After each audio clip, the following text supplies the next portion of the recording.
Hey folks, Phil Gallagher here for more daily D&T.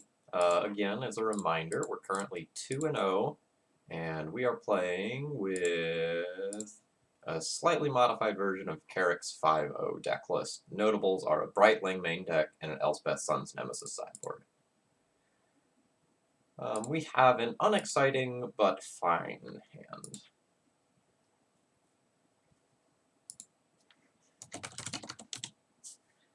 It says, hey, good luck, good luck.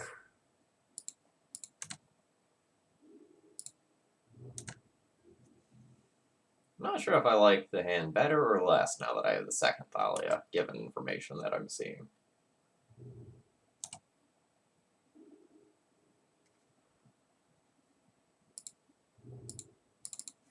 Could be playing against High Tide. Could be playing against a combo deck. Could be playing against a control deck. Could be playing against a Delver deck. Currently unclear. But my opponent's avatar is a squirrel? Cat? Cat? Cat. I think it's one of the, like, secret lair arts. Opponent is a connoisseur of art.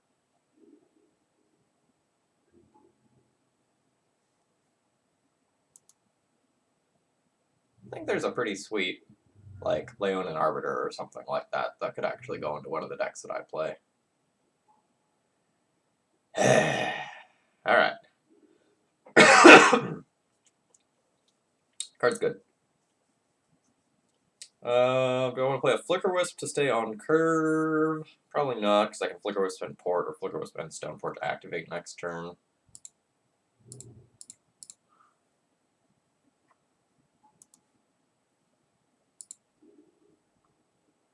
What am I getting versus this board?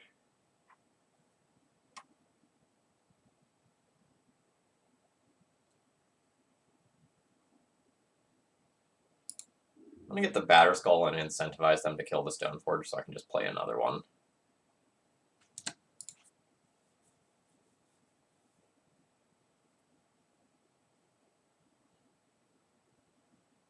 think ultimately I'm going to want to get like a... Alright.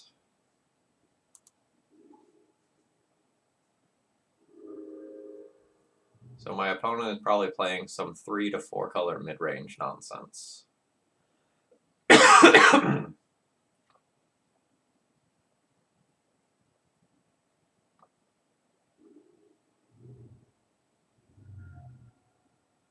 That extra land for my opponent there is pretty huge.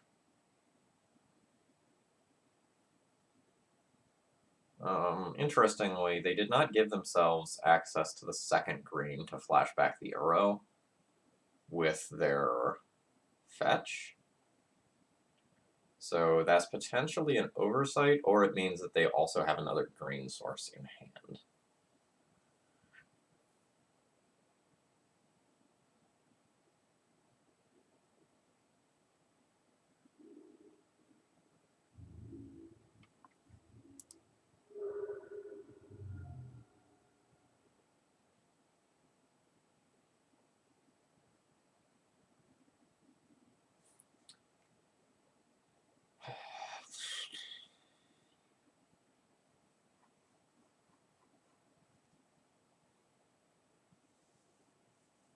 So I don't think that's correct.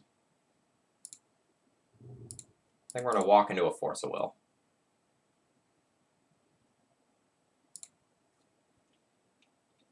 But I think this is my line.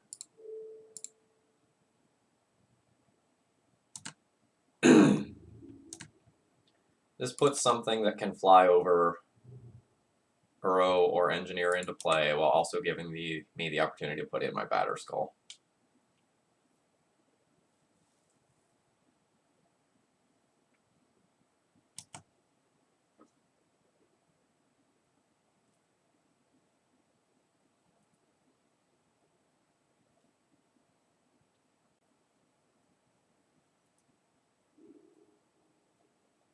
You remember in the deck tech where I talked about Rest in Peace being pretty important for fair matchups? This is a great example of where I would really want to Rest in Peace.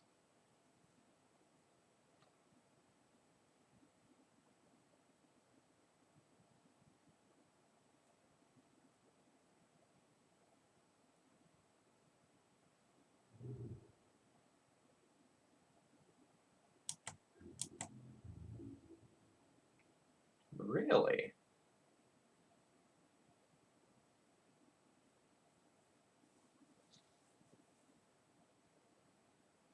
I mean, yes.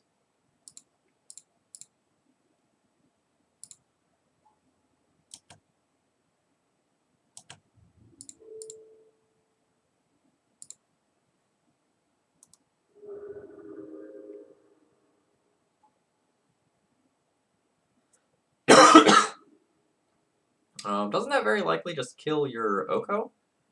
I have so much power in play now.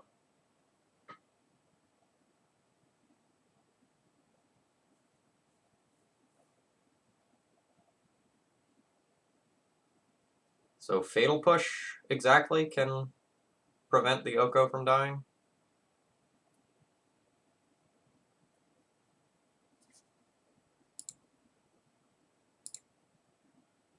This doesn't stop that.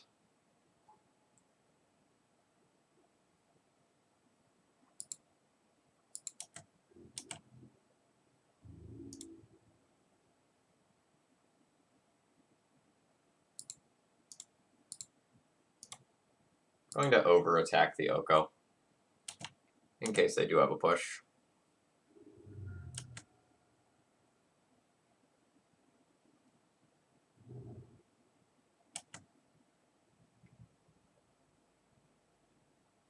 Or an Ice Fang Coatl. Yeah, that's fine.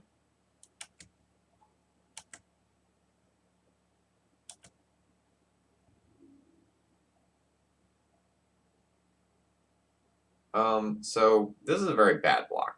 They should block the Flicker here. Well, never mind. It's not worth my time. I would have blocked the Wisp there. I'm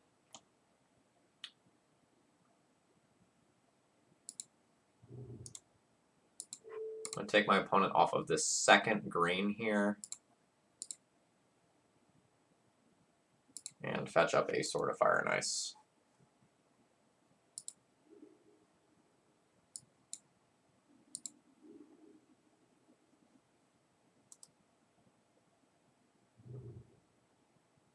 That's unfortunate. Food?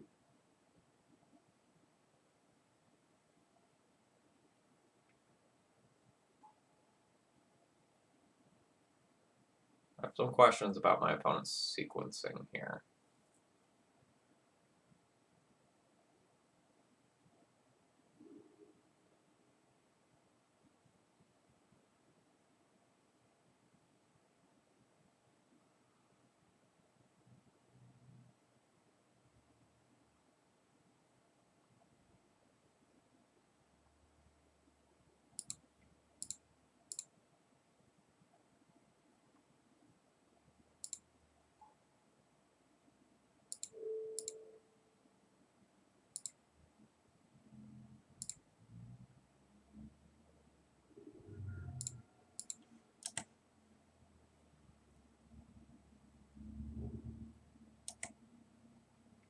Basic mountain in this, too.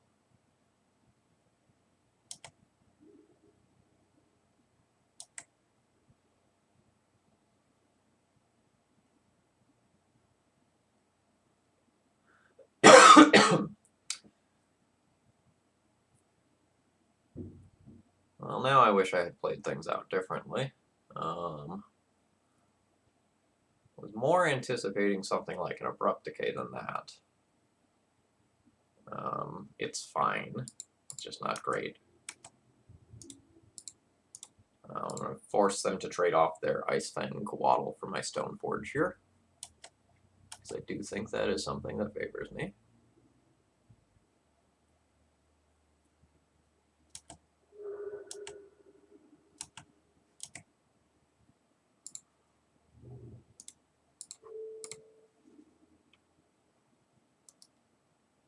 We've taken them off a color.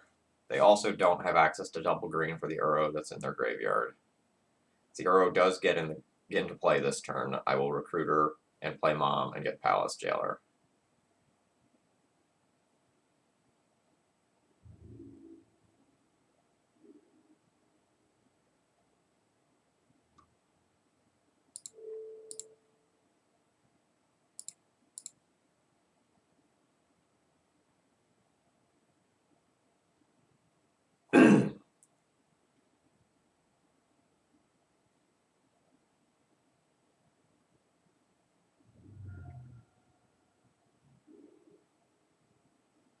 So force pitching a Spell Pierce.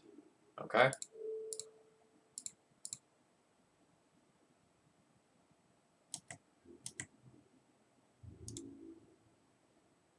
Actually, no, I don't want to do that.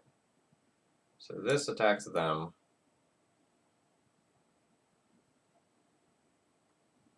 And this will attack Oko.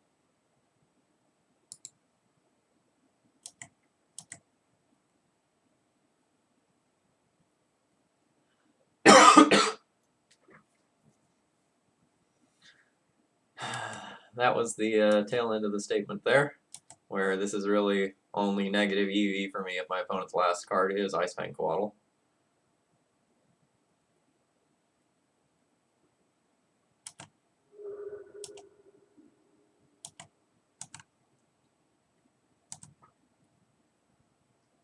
Yeah, not the end of the world, but my opponent is getting a lot of redraws.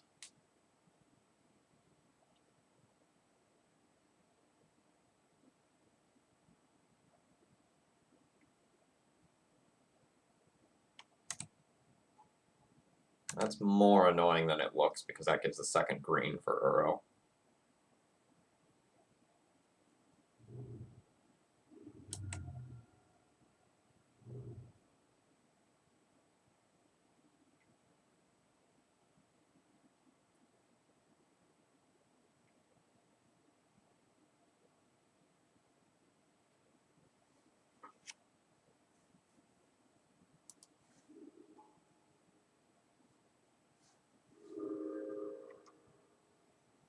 So now opponent needs to elk my sword. Alright, they did it.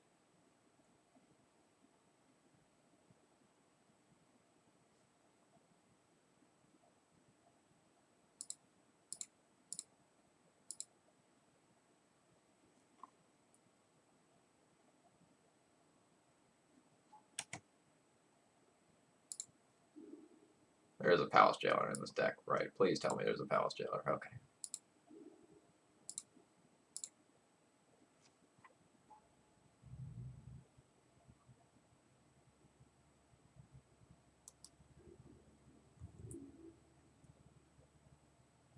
I can also just rip a Caracas and, quote, deal with Uro, unquote. It's awkward, though.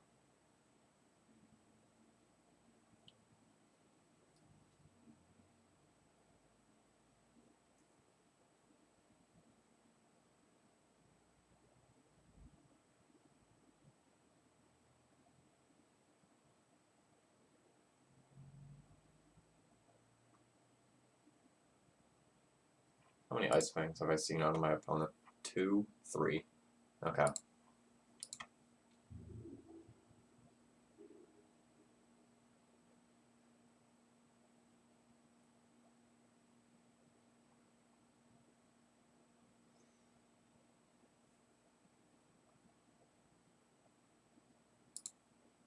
I mean, show me the Force of Will. God damn it.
That's very interesting to me.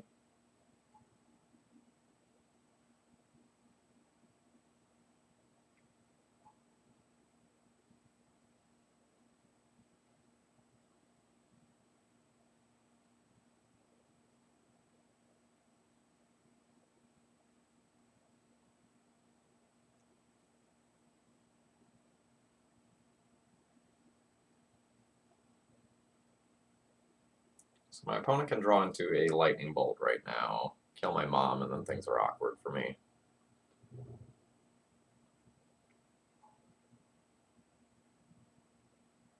Otherwise, I get to kill some walkers.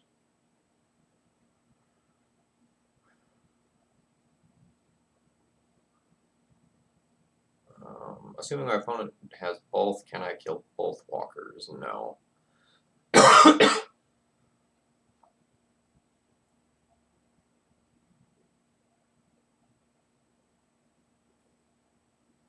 can send 3 different creatures at Oko and also get Jitte online.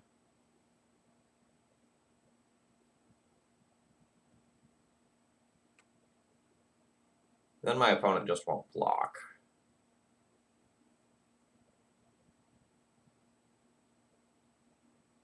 Alternatively, I can play Prelate and a second Mom this turn.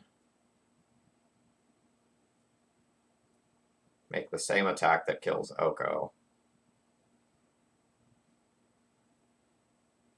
Shut off my opponent's 1-drops. And try to go wide of the Oko. This Oko attacking is a problem, and I can't really deal with it currently.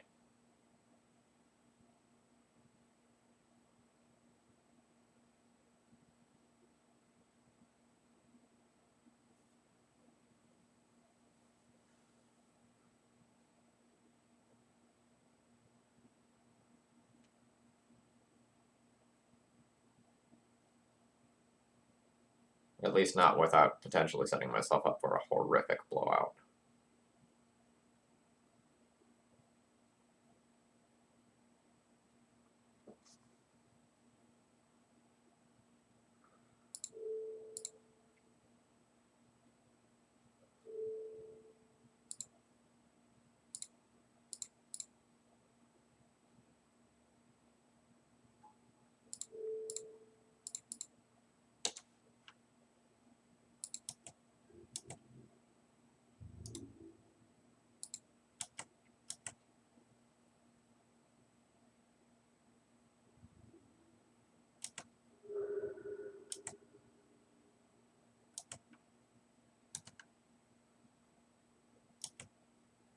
So now I do have the possibility of killing the Oko post-combat if I double block with Thalia and Recruiter.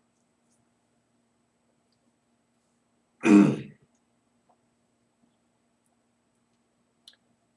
don't know if that'll be worth it, but I will be thinking about it.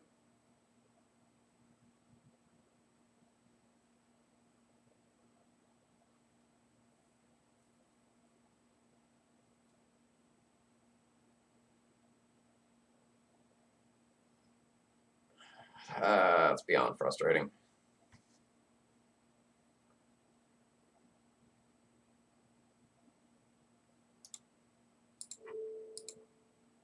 I'll shrink the Uro so the Uro potentially can't attack. Oh no, that's not true. I'm going to stick to it anyway since I already did it. I'm going to concede next turn anyway. Because I don't think I'm beating this.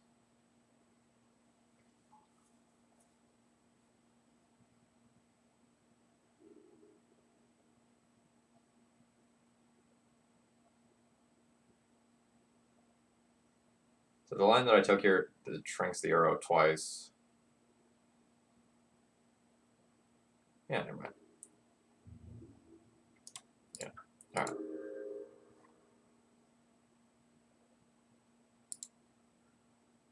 Alright, so my opponent is playing 4, maybe 5 color nonsense.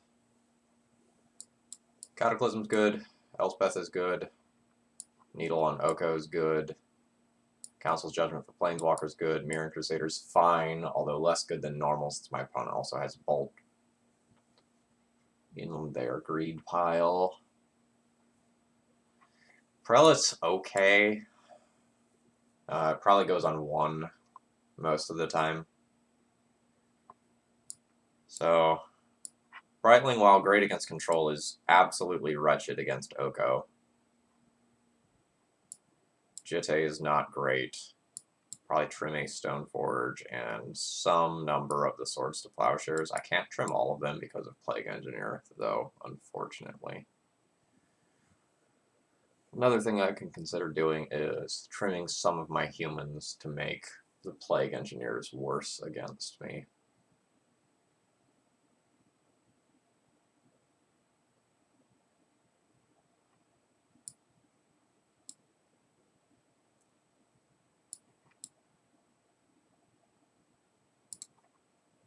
Very much not happy to play against these sorts of decks. Like the Oko decks are hard.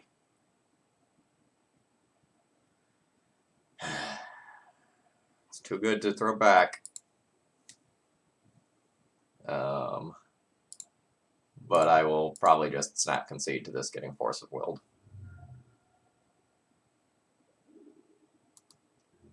I'll wait till my draw step. If I draw planes, I'm not dead. But if I don't draw the planes, I'm gonna pack it in and just start recording tomorrow's episode.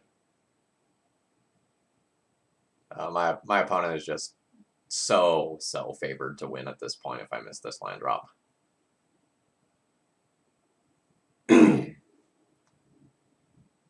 Alright, we're playing.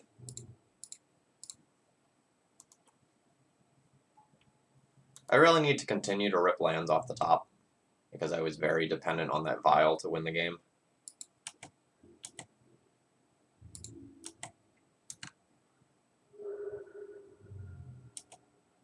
So now, luckily, it looks like I'm just trying to protect this Thalia. Alright, opponent's hand is also a little rough.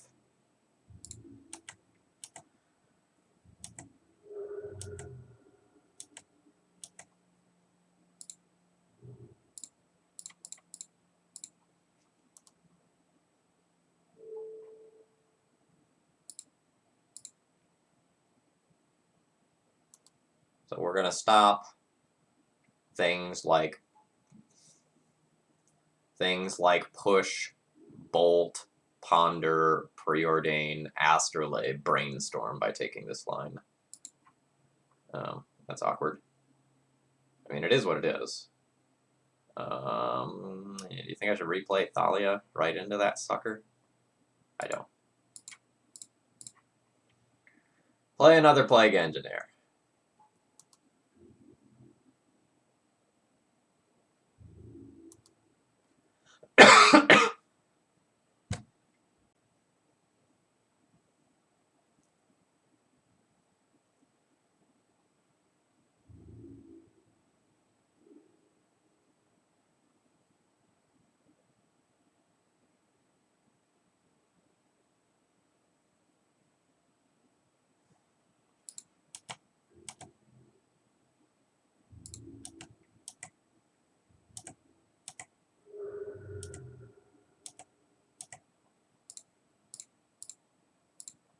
If this works, it does make very short work of my opponent. But it's kind of a big if here.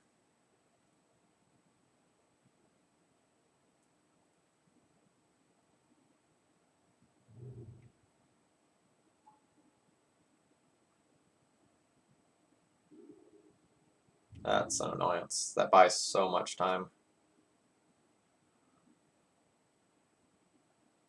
So this doesn't do anything. The Palace Jailer basically wins the game on the spot if it resolves, though.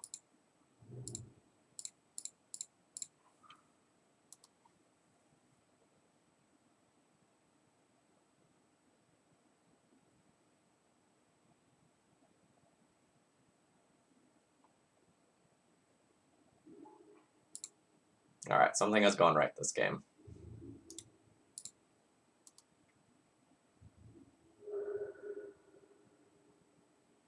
Hey, it's that card we wanted to see if it was good.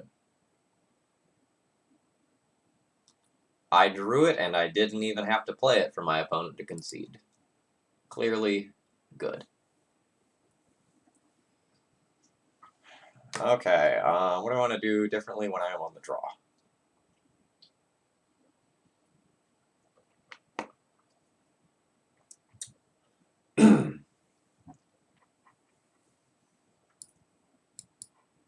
I think I want fewer moms on the draw.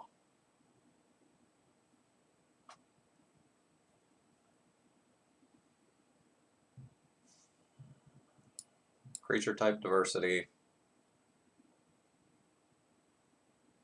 And one more answer. Plague Engineer, I guess.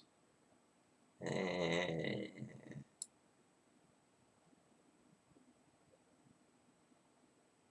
also take Ballista since it's fine against Ice Fang Coatl.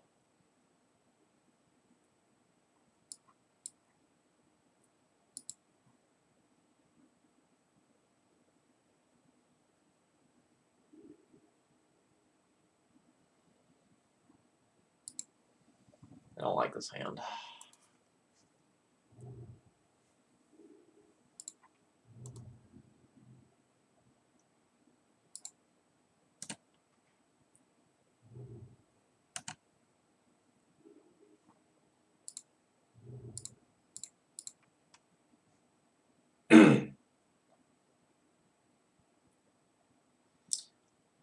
So I said I don't like this hand, and I should probably explain that.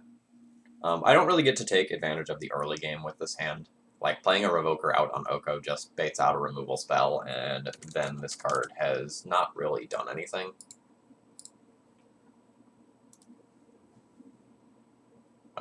So essentially, my hand is kind of reactive when I would really prefer to be proactive in the matchup.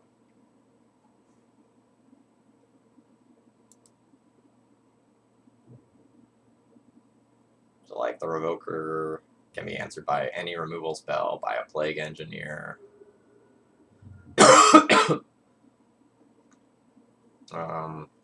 That attack seems like it's baiting me to attack into another Icefang Coatl, so I am not going to make an attack with the Revoker this turn. I think I gained very little from that attack. Phil, you're so smart and attractive. How did you learn to be so good at magic? Well, Timmy, it's because I only play like... God damn it.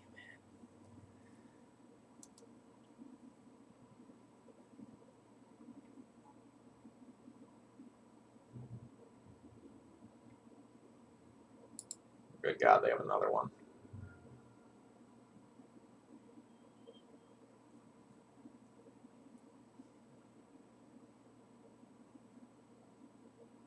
So the Brightling's very bad in the face of these. So he, she, they need to chill for a while.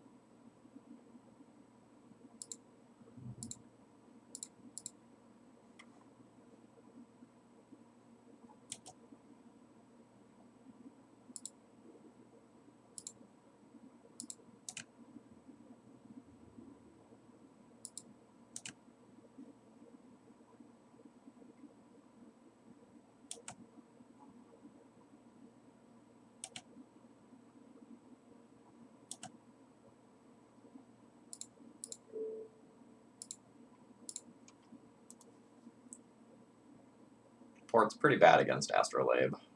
So my opponent can turn this into any color of mana to just use it during their upkeep, and it doesn't really cut them off of colors either.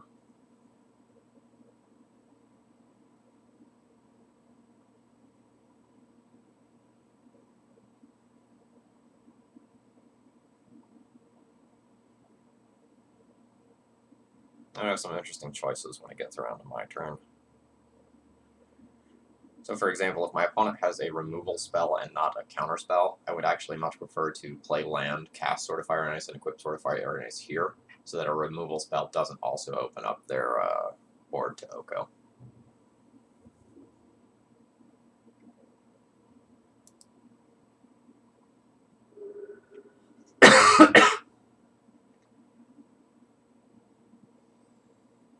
But if they have a counter spell here, it's super, super bad to cast the sword.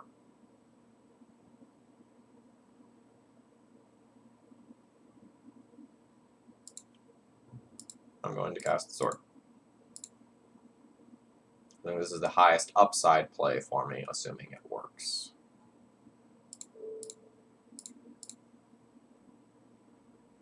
But I'm pretty sure, in one way or another, this is not working.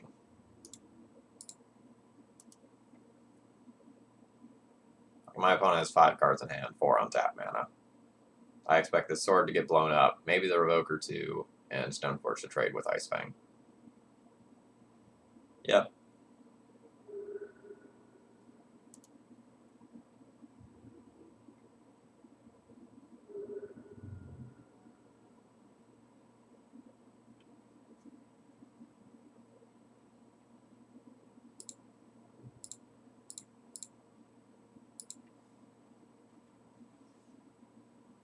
So we're going to try assorted 2-for-1s here.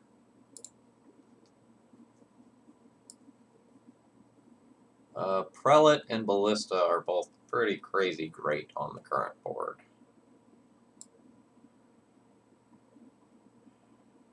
I go for Ballista. And we're going to try to get our opponent to use a removal spell on a 1/1.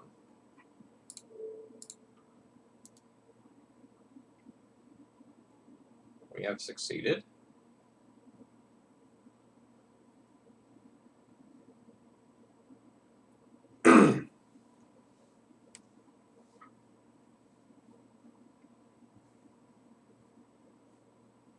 I'll be discarding the Brightling here. The goal is to use Ballista to clear out all of these, and to keep Council's Judgment around for a Jace or Oko that hits play.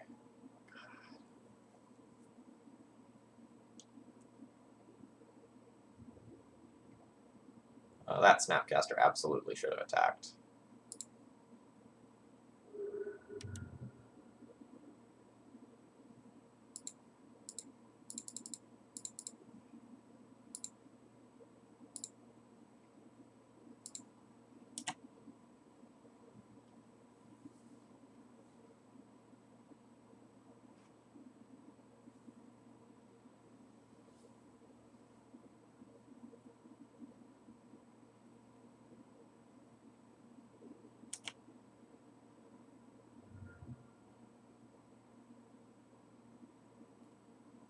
Alright, that's frustrating. So that was our plan, to deal with 3 to 4 of those creatures.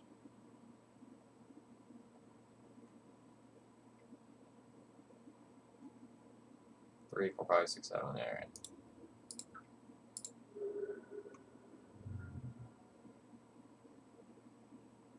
Feel like I played that one pretty well, but opponent ripping the Force there off the Brainstorm basically sealed the deal. If they didn't have that, I could have dealt with most of the board, Council's Judgment the Oko, Swords to Plowshare the remaining creature, and been totally fine, and then just been at the top of the library, which admittedly was not going to be great. So we might have lost that one anyway. Alright, I'll be back tomorrow.